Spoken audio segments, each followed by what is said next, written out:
ચાલો એક મોટા સવાલથી શરૂઆત કરીએ. શું જીવનનું અંતિમ હેતુ સુખ શોધવાનો છે કે પછી એનાથી પણ કંઈક ઊંડું છે, જેમ કે દુઃખનો કાયમ માટે અંત લાવી દેવો? બસ આ જ સવાલ ભારતીય દર્શનની સૌથી જૂની અને તર્કબદ્ધ વિચારધારાઓમાંની એક સાંખ્ય દર્શનનો પાયો છે. આજે આપણે એ જ મુક્તિના તર્કને ઊંડાણપૂર્વક સમજીશું. તો આપણે આ સફર કેવી રીતે કરીશું? સૌથી પહેલાં આપણે દુઃખની સમસ્યા શું છે એ જોઈશું. પછી આપણે એવા સામાન્ય કારણોની તપાસ કરીશું જે આપણને દુઃખના મૂળ જેવા લાગે છે. ત્યારબાદ સાંખ્ય અનુસાર સાચું મૂળ કારણ શું છે તે જાણીશું. અને પછી એને ઉકેલવાની ચાવી એટલે કે જ્ઞાન વિશે વાત કરીશું. અને અંતે આ બધું સૃષ્ટિની રચનામાં કેવી રીતે બંધ બેસે છે તે જોઈશું. આ એકદમ તાર્કિક સ્ટેપ બાય સ્ટેપ સફર રહેશે. ચાલો તો શરૂ કરીએ. કોઈપણ સમસ્યાને ઉકેલતા પહેલાં એ જાણવું જરૂરી છે કે સમસ્યા ખરેખર છે શું?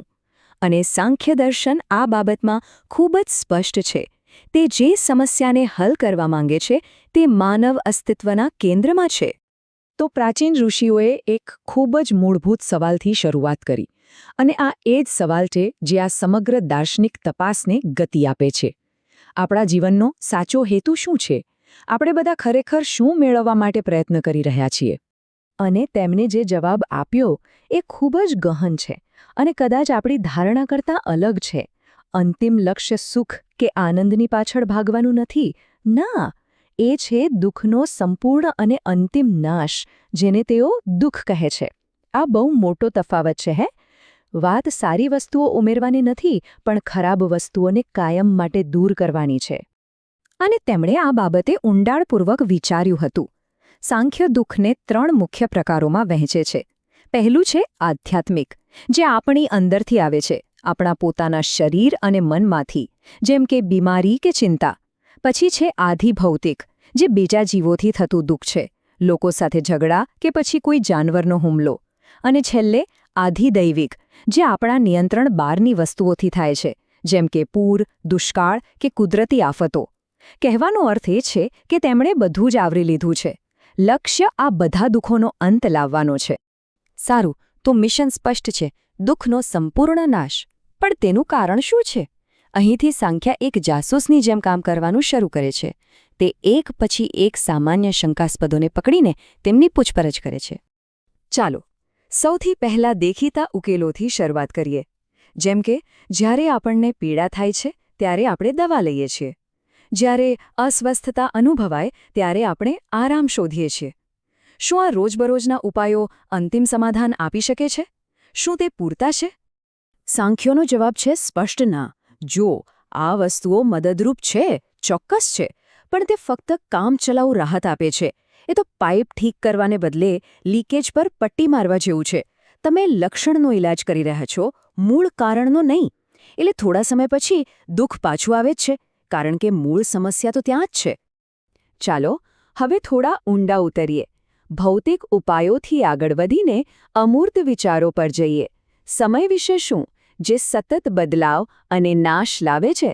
શું એ જ બધા દુઃખો પાછળનો અસલી ગુનેગાર છે? હવે અહીંનો તર્ક ખરેખર અદ્ભુત છે. સાંખ્યા કહે છે કે સમય સાર્વત્રિક છે. તે દરેક જગ્યાએ છે, દરેકને અસર કરે છે, દરેક સમયે. ખરું ને? તો જો સમય પોતે જ દુઃખનું કારણ હોત તો કોઈ ક્યારેય મુક્ત થઈ જ ન શકત. મુક્તિ તાર્કિક રીતે અશક્ય બની જાત, કારણ કે તમે સમયથી તો ભાગી જ ન શકો. એટલે આ પણ કારણ નથી. ઠીક છે, તો સમય નહીં તો પછી સ્થાન વિશે શું કહીશું? આપણું પર્યાવરણ. કદાચ આપણે બસ એવી કોઈ જગ્યાએ જઈ શકીએ જ્યાં કોઈ દુઃખ જ ન હોય, કોઈ સ્વર્ગ જેવી જગ્યાએ. ફરીથી એ જ તર્ક લાગુ પડે છે. સમયની જેમ સ્થાન પણ સર્વવ્યાપી છે. પૃથ્વી પર દરેક જગ્યાએ દુઃખ અસ્તિત્વ ધરાવે છે. તમારું સરનામું બદલવાથી કદાચ તમારી સમસ્યાઓનો પ્રકાર બદલાઈ શકે છે, પરંતુ તે દુઃખનો અંત લાવવાની કોઈ ગેરંટી નથી. તેથી સ્થાન પણ મૂળ કારણ નથી. અને હવે એક મોટો મુદ્દો, એક એવો વિચાર જે ભારતીય દર્શનના કેન્દ્રમાં છે, કર્મ. કારણ અને અસરનો નિયમ, ક્રિયા અને પરિણામનો સિદ્ધાંત. ચોક્કસપણે દુઃખનું અંતિમ કારણ આ જ હોવું જોઈએ ને? અહીં સાંખ્યનો તર્ક ખૂબ જ સૂક્ષ્મ અને રસપ્રદ બને છે. સાંખ્ય કહે છે કે કર્મ ક્રિયાના જગત સાથે કારણ અને અસરના જગત સાથે જોડાયેલું છે. તે શરીર અને મનનો ગુણધર્મ છે. પરંતુ આપણો સાચો આત્મા, આપણી શુદ્ધ ચેતના તેનાથી સંપૂર્ણપણે અલગ માનવામાં આવે છે. તે તો ફક્ત એક સાક્ષી છે. તે કંઈ કરતી જ નથી. અને જો તે કરતા જ નથી તો તે કર્મોના ફળથી કેવી રીતે બંધાઈ શકે?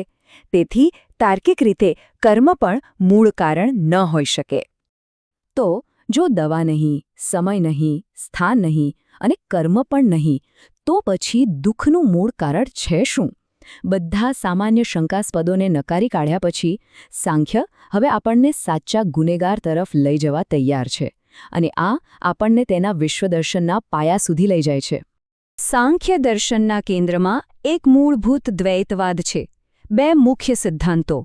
એક તરફ છે પુરુષ, તેને શુદ્ધ, શાંત ચેતના સમજો. એક સાક્ષી, તે નિષ્ક્રિય, અપરિવર્તનશીલ અને સદા મુક્ત છે. અને રસપ્રદ વાત એ છે કે સાંખ્ય કહે છે કે આવા અસંખ્ય પુરુષો છે, દરેક જીવ માટે એક. બીજી તરફ છે પ્રકૃતિ. આ આદિતત્ર છે, બ્રહ્માંડનો કાચો માલ. તે સક્રિય છે, સતત બદલાતી રહે છે, અને આપણે જે કંઈ પણ જોઈએ, અનુભવીએ અને વિચારીએ છીએ તે બધાનો સ્ત્રોત છે. આખો બ્રહ્માંડ મૂળભૂત રીતે આ બે વચ્ચેની એક લીલા છે. અને અહીં આપણને દુઃખનું સાચું મૂળ મળે છે. તે શબ્દ છે અવિવેક, જેનો અર્થ છે ભેદ પારખવામાં નિષ્ફળતા. આ એક મૂળભૂત અજ્ઞાન છે. તે ત્યારે થાય છે જ્યારે પુરુષ એટલે કે શુદ્ધ ચેતના, સાચો આત્મા, ભૂલથી પોતાની જાતને પ્રકૃતિ સાથે એટલે કે મન, શરીર, ભાવનાઓ અને જગત સાથે જોડી દે છે. એ એવું છે કે જાણે કોઈ રાજા ભૂલી જાય કે તે રાજા છે અને પોતાને ભિખારી માનવા લાગે. આ ગૂંચવણ, ઓળખની આ ભૂલ, એ જ આપણા બધા દુઃખોનું અંતિમ કારણ છે. સારું, તો આપણે સમસ્યાને ઓળખી લીધી છે અને તેનું મૂળ કારણ પણ શોધી કાઢ્યું છે. હવે સાંખ્ય દ્વારા પ્રસ્તાવિત ઉકેલ અત્યંત સ્પષ્ટ અને તાર્કિક બની જાય છે. અવિવેક એટલે કે અજ્ઞાનનો ઇલાજ છે વિવેક, ભેદ પાડતું જ્ઞાન. અને આ માત્ર કોઈ પુસ્તક વાંચવા જેવી કે બૌદ્ધિક સમજણ નથી. તે પુરુષ અને પ્રકૃતિ વચ્ચેના તફાવતની એક સીધી, ગહન અને અટલ અનુભૂતિ છે. એ સંપૂર્ણ સ્પષ્ટતા સાથે જોવું કે હું સાક્ષી છું, હું જે જોઈ રહ્યો છું તે વસ્તુઓ નથી. સાંખ્ય અનુસાર આ પરિવર્તનકારી અંતર્દૃષ્ટિ જ મુક્તિ એટલે કે મોક્ષ મેળવવાની એકમાત્ર ચાવી છે. મૂળ સિદ્ધાંત આ વાતને સંપૂર્ણ રીતે સ્પષ્ટ કરે છે. અવિવેક બંધનનું કારણ છે. જ્યારે તે દૂર થાય છે ત્યારે દુઃખના બંધનમાંથી મુક્તિ મળે છે. તે આટલું સરળ છે.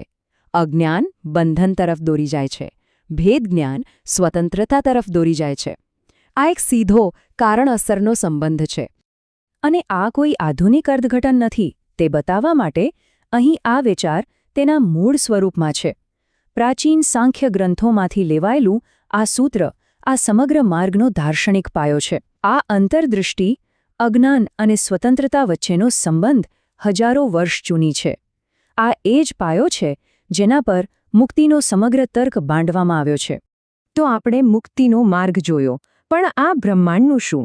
ચાલો સંક્ષિપ્તમાં જોઈએ કે સાંખ્ય પુરુષ અને પ્રકૃતિની આ આંતરક્રિયામાંથી ઉદ્ભવતા સૃષ્ટિના નૃત્યને કેવી રીતે સમજાવે છે. તો આ પ્રકૃતિ એટલે કે આ જે આદિતત્વ ખરેખર કામ કેવી રીતે કરે છે? સાંખ્ય કહે છે કે તે 3 મૂળભૂત ગુણો અથવા શક્તિઓથી બનેલી છે, જેને ગુણ કહેવાય છે. એક છે સત્વ, જે સુમેળ, શુદ્ધતા અને પ્રકાશ સાથે સંબંધિત છે. પછી છે રજસ, જે ક્રિયા, ગતિ અને જુસ્સાનો સિદ્ધાંત છે. અને છેલ્લે તમસ, જે જડતા, અંધકાર અને અજ્ઞાનનું પ્રતિનિધિત્વ કરે છે. એક નાના વિચારથી લઈને એક વિશાળ તારા સુધી આખા ભૌતિક બ્રહ્માંડમાં બધું જ આ 3 શક્તિઓના સતત સંયોજન અને આંતરક્રિયાનું પરિણામ છે. જગતનો આપણો અનુભવ આ ગુણોના નૃત્ય દ્વારા જ આકાર પામે છે. અને આ બધું આપણને એક અંતિમ, મગજને હલાવી દેનારા સવાલ પર લાવીને મૂકે છે. જો સાંખ્યનો તર્ક સાચો હોય, જો આપણું સાચું સ્વરૂપ, આપણી ચેતના પોતે શાશ્વત રીતે મુક્ત, અસ્પૃશ્ય અને આ બધાથી અલગ છે, તો શું તમામ દુઃખ, આપણે જેની સાથે સંઘર્ષ કરીએ છીએ, તે બધું અંતે માત્ર ઓળખની ભૂલનો કેસ છે? આપણે ખરેખર કોણ છીએ તે ભૂલી જવાથી જન્મેલો એક મોટો ભ્રમ? વિચારવા જેવી વાત છે.